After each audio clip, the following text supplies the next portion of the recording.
제가 이 영화를 보고 헤어나오지를 못하고 있는 중입니다. 현재 진행형 박찬욱 감독의 헤어질 결심이 진짜 시사 끝나고 나서 기립박수가 나왔고 저랑 같이 허우적대고 있는 걸 목격을 하고 있는 중이죠. 그래서 저희가 준비했습니다. 저희 무비건조가 잘하는 게 뭐죠?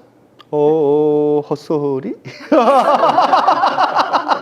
네, 헛소리로 뭐든지 할 수 있고 그리고 또 베스트 4입니다. 박찬욱 감독님의 최고작을 선정했습니다. 와. 깐느박은 사실 주성철 기자의 책에 추천사를 쓰실 정도로 굉장히 절친한 사이 아닙니까? 그렇죠. 근데 왜 여기 출연 안 하고 김세윤의 영화음악에 출연한 겁니까? 아 그런 거야? 응. 여기 왜 출연 안 하세요? 그리고 궁금하네. 왜 출연했지? 궁금하다고? 이제 와서 궁금해? 무비 원조에 별로 뜻이 없구나 주성철 기자는.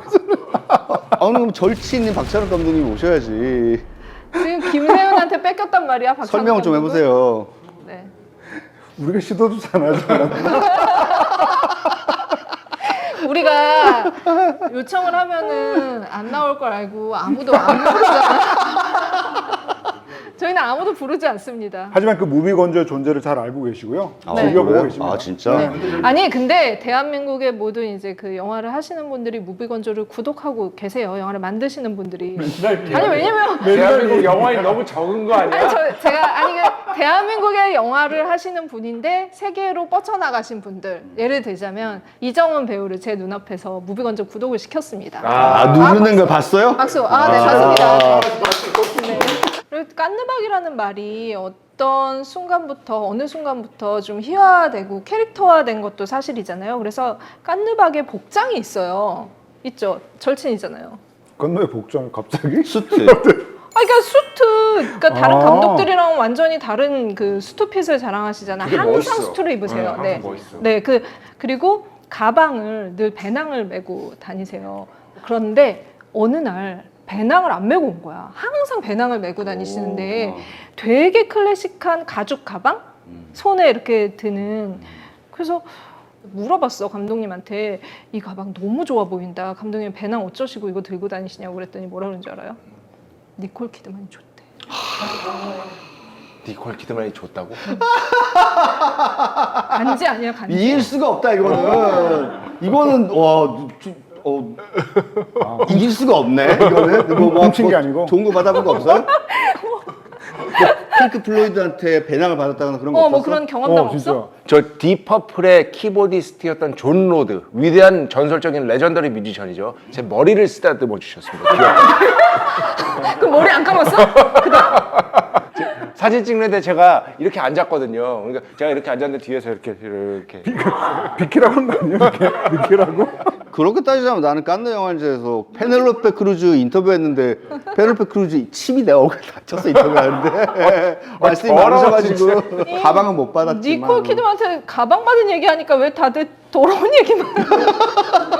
저부터 할까요? 네. 네? 그 박찬욱 감독님한테 항상 놀라는 거는 네. 저는 오늘 제가 이 영화를 가져온 이유와도 연관이 있는데요.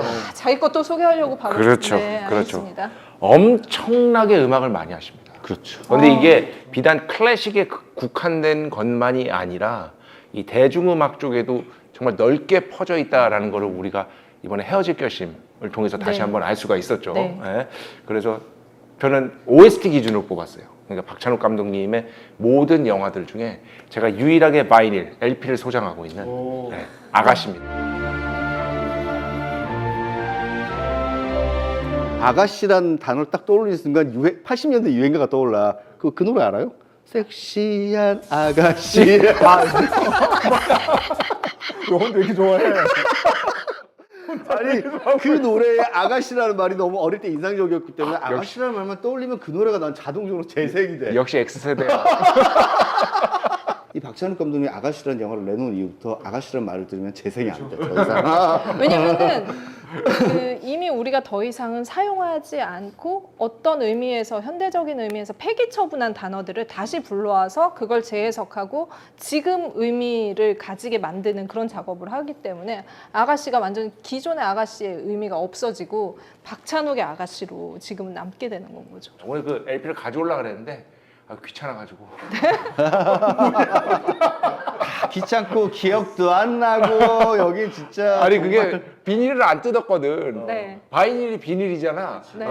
아니 그거 스트리밍으로 들으면 되지 뭐하러 뜯어. 그러니까 LP는 결국 이렇게 자신의 허영을 채우기 위한 소장 인테리어용이에요, 여러분. 그리고 갖고 있으면 언젠가는 가격이 오를 것이다. 그렇죠. 이런 믿음을 갖는 약간 여기서 혹시 제가 원하시는 분들 있으면 진짜 집에 네. LP 턴테이블 있어요. 네, 있어요? 네, 네. 그럼 한 장만 줄게. 네, 네, 알겠습니다. 다음에 나는 옛날에 받은 적 있어. 아 그렇죠. 네, 저 준비해. 한- 나도 근데 받겠습니다. LP로 듣다가 LP를 사서 귀한 음반에 듣다가 20분 지나면 뒤집어줘야 되잖아. 그러니까 이게 귀찮아가지고 LP를 한번 듣고 그 다음부터는 계속 스트리밍으로 들어. 스트리밍이 짱이야. 이 아가씨의 OST가 OST 기준 박찬욱 감독님의 최고작이 아닌가라는 생각을 하고, 그리고 이 음악이 굉장히 실제로 격찬을 많이 받았습니다. 네. 그리고 여기 이제 함께 이제 음악 파트너가 항상 그 조영욱 감독님이시잖아요. 그런데 조영욱 감독님 혼자 하는 게 아니라 그 옆에 팀이 같이 있는데 이 박찬욱 감독님과의 긴밀한 협의하에 음악을 이제 창조해내는 그런 팀입니다. 그런데 이 아가씨에서의 음악만큼은 정말 기품이 넘쳐 흐르는, 그러면서도 이렇게 그 집에서 일부 마지막에 그 대저택에서 탈출하는 씬이 있잖아요. 그때 그 와. 카메라와 음악의 조화는 네. 나 아직도 기억나. 극장에서 보다가 우와 이렇게.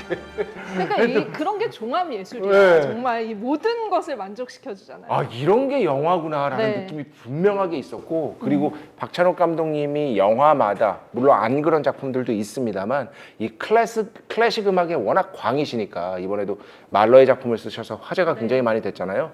이 작품에서도 뭐 모차르트 클라리넷 오중주라든지 이런 작품들을 적극적으로 활용하면서 박찬욱 감독님만의 어떤 그 기품 있는 사운드 트랙의 세계를 가장 잘 구현한 작품 같아. 그래서 맞아요. 저는 음악적인 이유에서 아가씨를 꼽았습니다. 제가 그런데 이 위대한 정말 사운드 트랙이 아직 재고가 있더라고.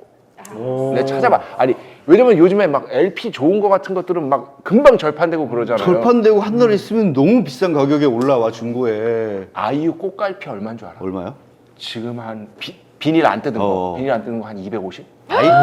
그거는 뭐 아이유님이니까. 그런데 이런 좋은 앨범이 아직까지 재고가 있으니까 여러분 CD도 괜찮아요. 이런 앨범은 반드시 소장을 해줘야 됩니다. 제가 뭐 영화적인 어떤 지식이 탄탄한 건 아니지만 언제까지 그럴 거야? 그러니까 영원히 그럴걸? 우리가 흔히 뭐 뻔한 얘기 있잖아요. 그 장면 안에 그 미장센을 보는 어떤 그런 맛이랄까? 아직도 기억나는 게 저는 희한하게 그 장면이 기억나. 영화 1부에 하정우가 이렇게 밖에서 기다리다가 한여한테 추근덕대면서 다른 한여한테 김태리 씨가 이제 들어오라고 했는데 잠깐 아직 아니야 뭐 이렇게 하면서 약간 애타게 하는 그런 장면이 있잖아요. 그 다음에 문을 닫은 다음에 여기 김민희 씨하고 김태리 씨하고 이 방 안에 이렇게 둘이 서 있는 장면이 있는데 히데코와 수키가 네. 네. 그 두 인물마저도 그 미장센의 한 부분이구나. 그러니까 하나의 사물로서 작동한다는 느낌? 그래서 이상하게 그 장면이 지워지지 않고, 두 번째 장면은 뭐냐면은 아무래도 이 가는 장면. 아무래도 이- 아무래도 그게 요번에 그 골무 박찬욱 감독님이 헤어질 결심은에서 정말 중요한 것 중에 하나가 사람의 숨소리다. 영화 보신 분들은 알잖아요. 네, 네. 숨맞춤. 그런데 그거에 대한 어떤 예고편격인 장면 같은 느낌?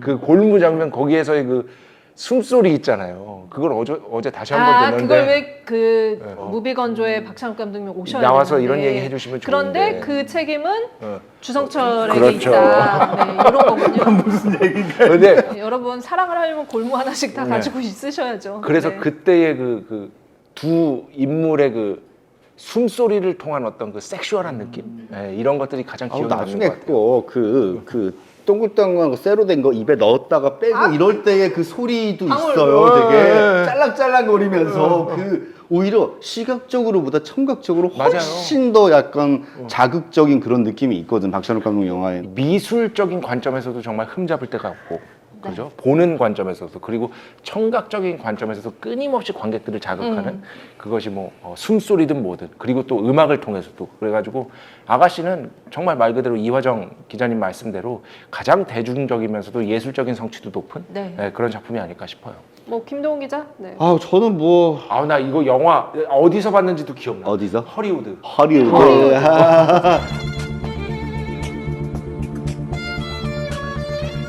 제가 가져온 영화는 2002년작 복수는 나의 것입니다. 네, 뭐 최고작이죠. 네. 제가 이 영화를 좋아하는 이유는 제가 얼마 전에 그래서 다시 봤어요. 이 영화를 이 영화만큼 박찬욱 감독의 다른 영화를 좋아할 수 있을까라는 생각이 들 정도로 개취입니다. 개인적인 취향에 굉장히 네. 부합을 하는데 뭐가 좋냐면 박찬욱 감독님의 커리어를 잘 살펴보면 흥행작을 하나 만드세요. 약간 대중적인 걸 섞어서 액션을 많이 흥행작을 만들어요. 그게 성공을 하잖아요. 그러면 그 다음 작품은 그냥 만들고 싶은 걸 만들어. 아주 돈 안 될 것 같은 그런 영화를 또 만드셔요. 근데 이게 정말 저는 굉장히 좋은 사이클이라는 생각도 사실은 들거든요. 사실 한 사람의 영화가 계속 상업적으로 성공할 수는 없어요. 그런 경우는 마틴 스코시지에게도 없었고 스필버그에게도 그런 시즌은 없었어요. 그렇기 때문에 저는 박찬욱 감독님 영화에 대해서 사실 대중성이 좀 떨어진다라는 이야기를 하시는 분들도 좀 있는데 사실 그런 부분에 있어가지고 정말로 대중성이 떨어지는 영화를 보고 싶다면 복수는 나의 것을 봐라 라는 이야기를 하거든요. 이건 너무 심해. 왜냐면 어. 요번에 나 헤어질 결심도 보는데 나 옆에 약간 나이가 지긋하신 부부분께서 오셨거든. 영화 끝나자마자 얘기하시더라. 어렵다. 끝나자마자 진짜로. 아니 이게 공동경비구역 JSA에 정말 기록적인 흥행이 있었기 때문에 진짜 말 그대로 만들 수 있는 나의 것을 만들 수 있었던 게 복수는 나의 선언이었다고 것이죠. 생각해요. 네. JSA는 완전 나 같은 영화는 아닌데 그렇다면 내가 진짜 어떤 감독인지 여기서 진짜 보여주고 싶다라는 그 당시 젊은 박찬욱의 결심. 어떤 패기와 결심 같은 것들이 정말 너무나 잔혹하게 들어있는 영화가 복수는 나의 것이라는 생각이 듭니다. 근데 이 영화를 처음부터 끝까지 그냥 야비한 유머예요. 그냥 자본주의와 뭐 부정과 그냥 한국이라는 어쨌든 이 계급 사회의 구조 자체에 대해서 이 박찬욱이라는 2002년이면 지금보다 20살이 어리실 때잖아요. 그렇죠. 그러니까는 정말 그 당시만 해도 박찬욱 감독이라고 하면 뭔가 정말 어마어마한 영화적 패기로 넘치는 이제 시작하는 감독 중에 한 명이었단 말이에요. 이 영화를 보러 온 사람들을 향해서 비웃는 듯한 영화를 만들고 싶다라는 어떤 그런 생각으로 만든 영화가 복수는 나의 것이 아닌가 그럴 수 생각이 있겠다. 들어요. 그래서 아니 얼마 전에 이 영화를 보는데 피도 눈물도 없고 희망이 하나도 없어요. 영화는 정말로 아무런 희망이 없어요. 그리고 좋은 사람들이 서로를 죽이는 영화예요. 그렇죠. 얼마나 사실은 무시무시한 영화예요. 여기는 악인이라는 것이 존재하지 않아. 그런데 가장 제가 이거 보면서 이제는 더 이상 박찬욱 감독이 복수는 나의 것 같은 영화를 만들 수는 없겠구나라는 생각을 조금 했어요. 얼마 전에 보면서 어떤 유머 같은 것들이냐면 그 당시에도 굉장히 화제가 된 것들인데 이를테면 신하균의 누나가 굉장히 아프잖아요. 네. 그래서 아파서 막 이렇게 막 신음하고 있는데 옆방에 있는 아이들이 그거를 들으면서 자위행위를 하는 장면이 나온단 말이에요. 그 장면은 2002년도에 봤을 때도 와 이거 굉장히 고차원적으로 야비한 유머다라고 생각을 했는데 이번에 다시 보면서도 너무 놀라운 장면인 거예요. 이를테면 이 영화에서 또 명장면들이 굉장히 많이 등장하는데 마지막 장면에서 그 특히 젊은 송강호가 칼을 맞잖아요. 그렇죠. 그리고 계속 도대체 젊은이라는 말을 쓰고 있어. 내가 왜 죽었는지 네. 이유를 알 수가 없으니까 칼을 맞았는데 여기 자기한테 칼에 박혀있는 전단지를 보려고 이렇게 애를 쓰지만 끝까지 보지 못하고 죽는단 말이에요. 이렇게 희망 없는 죽음이 영화에서 존재한 적이 있었던가라는 생각이 들 정도로 저는 복수는 나의 것이 사실 그 이후에도 많은 사람들이 박찬욱의 최고 걸작을 꼽을 때 복수는 나의 것을 많이 꼽잖아요. 거의 그렇죠. 그것은 어떻게 보면 박찬욱 감독이 JSA 이후에 그리고 그 이전에 올드보이가 오기 직전에 상업성과 이 모든 것을 사실은 다 그냥 포기를 하고 내가 가장 지금 하고 싶은 이야기를 가장 보여주고 싶은 방식으로 보여주겠으니까 이것이 박찬욱의 시작입니다.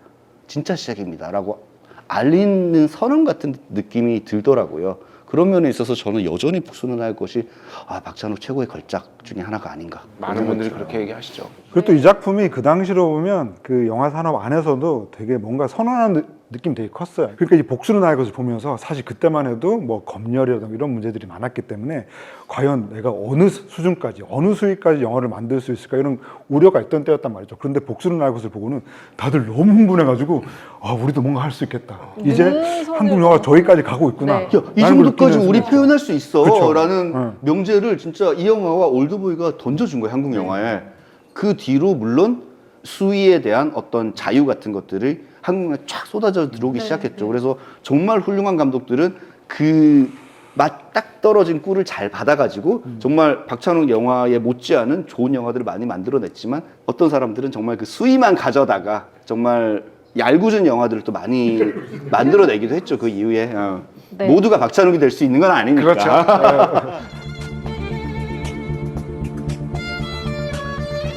네, 그럼 제가 이제 들어가겠습니다. 사실 여기서 제가 제일 들어가세요. 들어가세요. 네, 박찬욱 감독님의 네, 네, 절친. 절친. 네. 여기서 제가 제일 선배지 않습니까? 저는 공동경비구역 JSA 촬영 현장에 2번을 갔고요. 복수는 아이고 촬영 현장도 2번을 갔어요. 네. 너무 일찍 시작한 거야 사회생활을. 여기 유학하고 있을 때. 그렇지. 그러니까 사실은 그 박찬욱 감독님 어떤 세계의 어떤 본령이라고 하면 저는 이제 박쥐랑 복수는 나의 것이라고 생각을 하는데 사실 그 두 작품의 시나리오는 예전부터 가지고 계셨던 거였죠. 그러다가 이제 명필름에서 이제 영화를 만들 기회가 생겼을 때 복수는 나의 것과 박쥐를 꺼냈는데 영화사 측에서는 이건 좀 지금 만들기는 좀 그렇다라고 해서 이제 나온 작품이 바로 이제 박상현 작가의 이제 그 DMZ라고 하는 그 원작을 가지고 이제 공동경비구역 JSA를 만들게 됐는데 저는 이 그 영화 현장에 갔을 때 기억이 서네요. 처음 영화 촬영 현장에 가게 돼서 돌아오지 않는 다리, 그 충남 서천에 있는 갈대밭에서 이제 찍고 있는데 너무너무 추웠거든요. 그러니까 사실은 영화 촬영이 끝나면 배우들이 모여가지고 모닥불에서 막 너무 추워 막 이러고 있는 때였는데 뭐 어떤 대화를 나누고 있는지 좀 되게 궁금하잖아요. 같이 좀 대화도 하고 싶고 처음 촬영 현장에 갔으니까 배우들이 뭐 송강호, 이병헌, 김태우, 신하균 다 모여서 뭐 박찬욱 감독님 최고다, 박찬욱 최고, 박찬욱 죽인다 막 이런 일 계속 하더라고요. 그래서 와 이런 식으로 그 배우들의 존경을 받는 감독님이 계시구나라는 생각이 들어서 수왕받는 갔는데 감독. 박찬욱이 아니라 박찬호였던 거예요. 야구 선수 박찬호. 박찬호 이야기라고. 그러니까 사실 그 당시에 그 메이저리그에서 박찬호 선수가 최다승을 찍었던 해가 그 해였거든요. 알고 봤더니 야 너 새벽에 박찬호 야구 봤냐? 박찬호 죽이더라 뭐 이러면서 이쯤 되면 절교를 생각해야 되는 거 아니야? 헤어질 거예요. 그래서 그런 소소한 진짜 에피소드 하나 너무 어이가 없네 진짜. 나 정말 진짜. 아무튼 제가 이제 이거 어떻게 JSA 를 수습해야 돼요? 그래서 못해. 이거 넣어야 돼 그냥. 이제 우리 또 영화 얘기로 들어가면 저는 헤어질 결심을 보면서 가장 많이 떠오른 작품이 JSA이기도 했어요. 왜냐하면 JSA가 어떻게 보면 그 박찬욱 감독의 어떤 여성 캐릭터였던 그 시발점이라는 생각이 들기도 하는데 사실 원작에서는 이영애 배우가 연기한 그 소피라는 캐릭터가 여성이 아니라 그냥 남자였는데 사실은 이 남성들의 세계 안에 덩그러니 놓인 어떤 여성을 묘사하기 위해서 이 소피를 여성으로 바꿨죠. 그리고 소피라고 하는 여성 캐릭터도 되게 재밌는 게 혼혈이기도 하고 아버지가 이제 거제도 포로수용소에 있었던 그런 사람이었고 나중에 이제 남과 북의 전쟁이 끝났을 때도 북쪽으로도 가지 않고 남쪽으로도 가지 않고 제3국을 택했던 그러다 보니까 이 소피는 사실은 내가 스위스인도 아니고 한국 사람도 아닌 그런 어떤 정체성의 어떤 혼란을 겪는 경계인이죠. 사실 이번 작품의 그 헤어질 결심의 송설애라고 하는 캐릭터도 되게 중요한 설정 중에 하나가 외조부가 그 만주 독립군의 그 중대장이었다라는 건데 사실 이 작품에서 보면 그렇다고 해서 이 송설애가 엄밀하게 말하면 중국인도 아니고 한국인도 아닌 그런 데서 오는 혼란이라던가 그런 고초 같은 것들이 보인다는 점에서 저는 굉장히 좀 중요한 설정이다라는 생각이 들기도 했고요. 더군다나 저는 JSA를 좋아하는 어떤 가장 본질적인 이유가 비엘물이라서 좋아해요. JSA가 보면 볼수록 저는 비엘물이라고 생각이 들거든요. 그러니까 저는 분명히 그 시기에 이후에 다른 인터뷰에서도 밝히기도 하셨지만 처음에 이제 퀴어 영화적으로 접근하셨다라는 얘기도 하셨죠. 근데 그때만 해도 약간 그런 설정이 그 한국 상업 영화 안에서 이렇게 약간 허용되기가 좀 힘든 지점도 있었고 근데 사실 곰곰이 장면들 하나하나만 따지고 보면은 재밌게 놀고 싶다는 이유만으로 오경필 중사를 만나러 그 위험천만한 월경을 감행할 수 있을까? 라는 생각을 하면서 되게 저는 그런 흔적이 보인다고 생각을 하고 사랑이야 사랑. 네, 사랑하지 않고서는 그러기 아가씨로 힘들다. 이어지는 사랑이네요. 네, 라는 생각도 들고 더군다나 밤에 이들이 모여가지고 좀 저는 굉장히 과한 스킨십이라고 생각을 하는데 솔직히 남자들끼리 밤에 야밤에 이렇게 팔 잡고 막 끌어당기는 그걸 왜 해요? 제가 배순탁 작가랑 그런 거 한다고 생각하면 너무 싫거든요. 박찬호 같은 얘기는 하지 마. 그런 점에서 저는 사실은 박찬욱 감독이 이전 2편의 실패를 딛고 정말 그 굉장히 준비해서 한국 영화 안에서 퀴어 영화가 가능할까라는 생각까지도 하고 갔던 하지만 시기적으로 그게 힘들어서 그런 점들 약간 뉘앙스 정도만 풍긴 작품이 아닌가라는 생각이 들기도 합니다. 만약에 이게 본격 키워 영화로 갔다면 정말 송강호와 이병헌의 그러면 어떤 아닙니다. 그래서 두 사람이 이런 손을 아니에요. 맞잡고 힘겨루기만 하는 거죠. 저는 그게 분명히 어떤 정사라고 생각을 합니다. 요즘 탑건에 대해서 그런 얘기 많아요. 탑건 매버릭도 그렇고 탑건 1편도 다시 새로운 관객들이 보면 그게 너무 퀴어스럽대요. MZ 세대들이 보면 남자들끼리 사실 막 팬티 입고 누워 있고 뭐 이런 스티미한 장면들 있잖아. 이런 게 너무 이상하대. 그게 왜냐면 80년대는 오히려 남성성을 굉장히 과장해서 보여주던 네, 시대예요. 네. 그러다 보니까 남성성이 지나치게 과장되잖아요. 그쵸. 그럼 되게 퀴어스러워진다. 그런 부분에 있어서 종동 경비구역 JS에도 분명히 지금 관객들이 보면 이거 굉장히 그때 봤던 사람들은 못 찾았겠지만 이거 되게 퀴어스러운데? 라고 느끼실 거예요. 전 저거 체코 까를로비바리 영화제가 있어요. 온천이랑 생수로 유명한 공동경비구역 JS를 봤던 기억이 나요. 거기 가서 너무 궁금한 거예요. 그 당시에 해외 관객들은 도대체 어떤 반응을 할까. 근데 되게 진지하게 막 보고 있었는데 이 소피가 이제 그 스위스에서 온 걸 어떻게 입증할 거예요? 라는 질문을 받아서 입증하는 장면이 있어요. 거기서 완전히 빵 터졌잖아, 관객들이. 나는 그 정도로 웃을 줄 몰랐어. 왜냐면 난 기잘사로 보고 왔을 때 안 웃었거든, 그 장면에서. 기억나세요? 그 장면? 아니 기억나요. 그 스위스 아미 나이프를 꺼내서 딱 보여줘. 그랬더니 모두가 수긍을 해. 그렇지. 나도 그때 그 한국에서 보면서 수긍을 했구나. 스위스에서 왔구나 이랬는데 나 스위스에서 그거 사가지고 왔는데 옛날에 다 사, 다 사. 네. 그거 집에 하나씩 다 있어. 소피는 그래서 스위스로 국적을 택한 거죠. 근데 내 로망인데 그거 나 한 번도 그걸 못 해봤어. 어떤 거? 국적 택하는 거? 외국에서 한국 영화 보기. 그거 되게 웃겨. 그거는 네. 반응이 되게 달라. 나 진짜 깐 영화 처음 가서 올드보이 봤을 때는 막 나가는 사람 되게 많았어. 잔인한 장면에 나오는 막 혀째 이럴 때는 막 오 마이 갓 이러면서 막 나가고 그러는데 아니 그런 거는 약간 표현 수위에 대한 모두의 약간 다름이 있으니까 이해한테 치는데 그 해에 또 홍상수 감독님 여자는 남자의 미래다가 또 네. 갔어요. 근데 거기에 이제 정사 장면이 몇 개 있단 말이에요. 그리고 여배우들이 한 2명 나오잖아요. 근데 기사를 써야 되잖아. 그러니까는 외국 비평가들, 영화를 본 기자들의 이제 코멘트를 받으러 막 돌아다닌 거예요. 뭐 영화 끝나자마자 너 어떻게 봤니? 어떻게 영화 어떻게 봤니? 진짜 난 열심히 일했어. 너처럼 일 안 했어 나는. 박찬호라는 거. 너처럼 일 안 했다고 나는. 나는 직접 섭외해서 인터뷰도 했다고.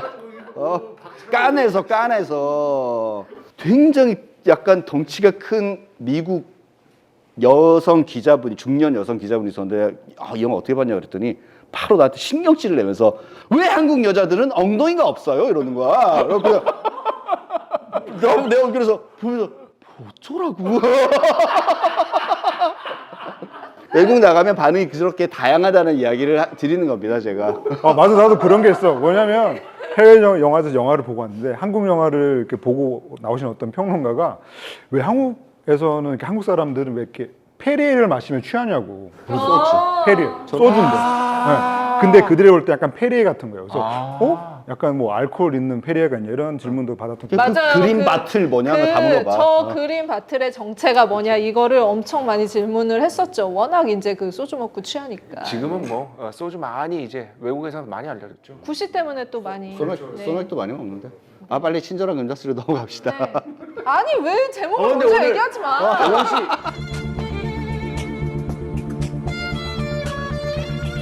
이거네. 이거 하려고 이거 준비 이렇게 왜 이렇게 열심히 해? 난 LP도 안 가져왔는데. 친절하게 보이려고. 네, 전혀 친절해 보이지 않는다. 알겠습니다. 일단 두부라도 사올 걸. 해봐 빨리 안경 끼고 해봐 대사. 그걸 해야지. 너나 잘하세요. 그런 것까지는 해야지. 너나 그래도. 잘하면 해야지. 그래야 라디오 스타 나갈 수 있는 거예요. 그것까지 할 생각이 없었는데. 네. 너나 잘하세요. 너나 잘 알아랍니다. 네. 제가 박찬욱 감독님의 최고작으로 선정한 영화는 친절한 금자씨입니다. 야 걸작이지 이것도. 저도 현장 갔었어요. 친절한 금자씨. 금자씨. 그때 기억나는 건 그때 이영애 씨가 그 화장품 모델이었잖아요. 그래서 거기 너무 안 어울리게 아이오페 그 풀 세트가 이 모든 게 너무 박찬욱의 세계인데 거기에 아이오페가 스킨, 로션, 아스트린젠트 요 세트로 있어서 제가 참 영양 지금 우리 크림까지 셋이서 뭐 하는 거야 도대체? 영화 이야기에 관심 없어. 전 박찬욱 감독님의 세계가 이분을 만나기 전과 후로 나뉜다고 생각해요. 박찬욱 감독을 구원한 그 구원자 정석영 작가입니다.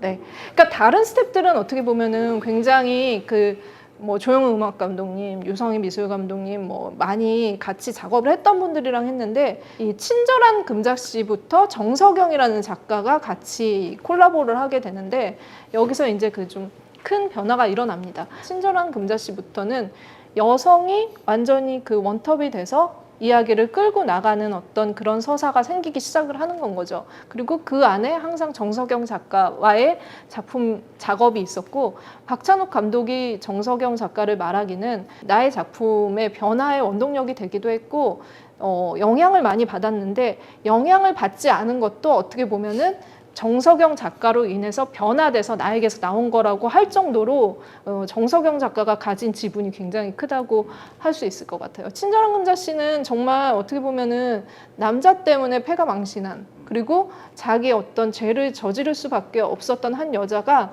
그 남자를 처단하는 이야기고 그 처단하는 방법에 여러 가지 자기의 모든 인생을 투자를 해서 어떻게 죽일 것인가에서 고민하고 고심하고 이 법적인 그 절차를 뛰어넘어서 사적 복수를 하는 내용의 영화예요. 많이 보신 분들도 있으시겠지만 안 보신 분들은 흥행작 중 하나죠. 네. 박찬욱 감독의. 이 영화에서 이 여성 캐릭터가 좀 좋았던 건 되게 대표적인 대사 있잖아요.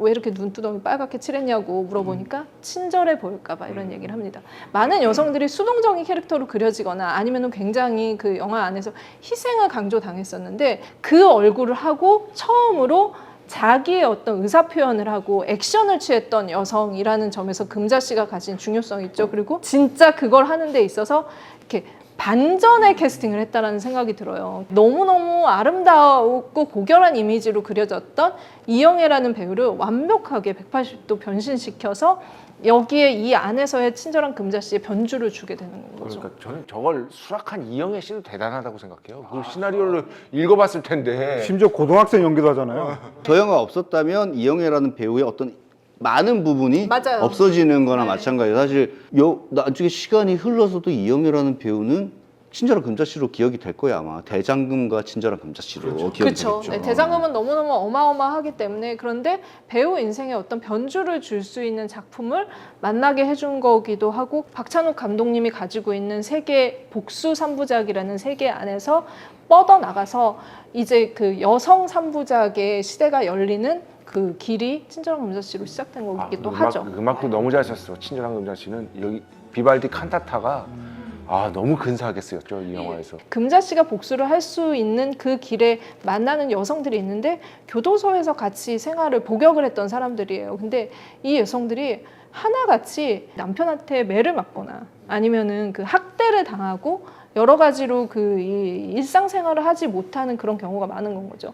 거기서 금자씨가 어떤 도움을 주고 자기의 복수에 같이 가담하게 만드는 역할을 하는데 그 부분들을 굉장히 캐릭터라이징을 잘해서 그냥 이 영화적인 재미도 만족을 시키면서 캐릭터적으로 지금 여성들이 갖고 있는 어떤 그 현재적인 위치 같은 것들도 모든 것들을 녹아내게 할 수 있다라는 게 늘 그런 것 같아요. 현실에 기반을 두고 그걸 현실로 풀어내는 봉준호 감독 같은 굉장히 리얼리즘적인 작가가 있는가 하면 박찬욱 감독은 그걸 굉장히 영화적인 양식으로 만들어내는 그렇죠. 그러니까 뭐 캐릭터뿐만이 아니라 미장센이나 이런 것들이 실제 있을 것 같은 것에서 출발하지만 어떻게 보면은 굉장히 과장된 세계로 구현을 하잖아요. 올드보이의 벽지부터 시작을 해서 친절한 금자씨의 교도소 모든 것들이 이게 과연 현재 하고 있는 공간일까라는 생각이 드는데 그 안에서 그 현실을 그 요리할 줄 아는 그런 솜씨가 있다라는 데 있어서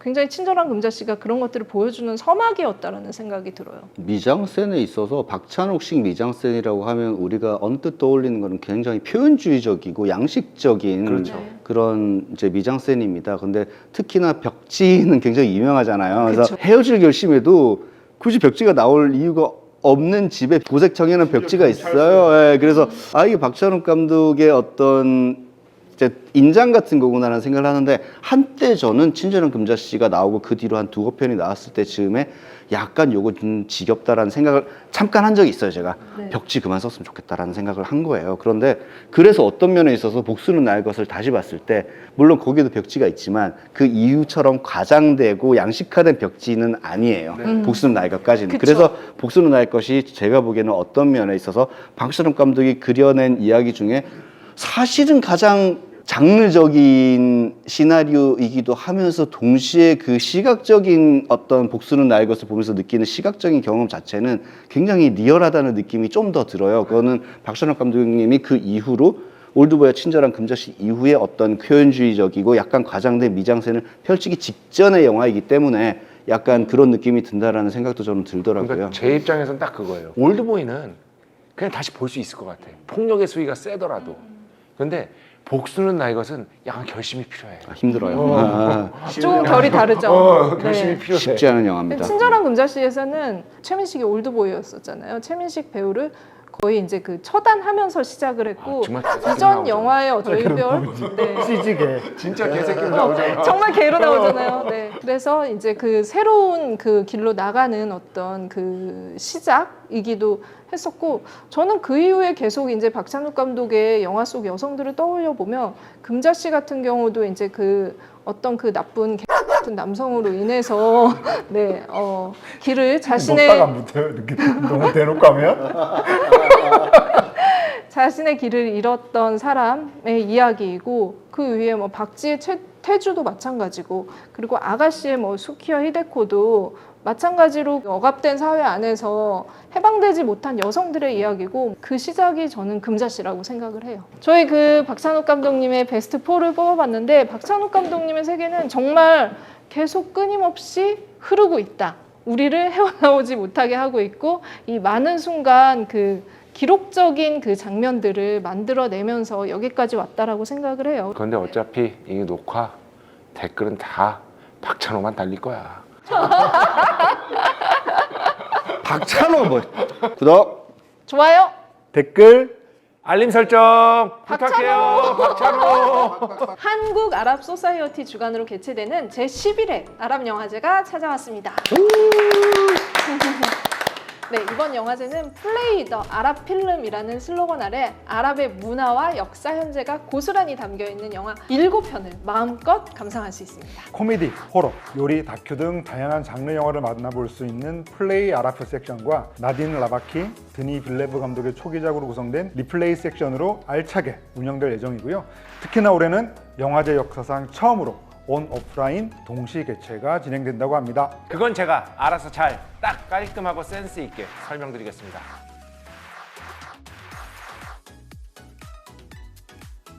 자, 뿐만 아니라 7월 24일 오후 10시 이집트 DJ 사와의 아돌프 엘 아살 감독과 온라인 화상대화도 준비가 되어 있는데요. 선착순 100명까지만 참여 가능하다고 합니다.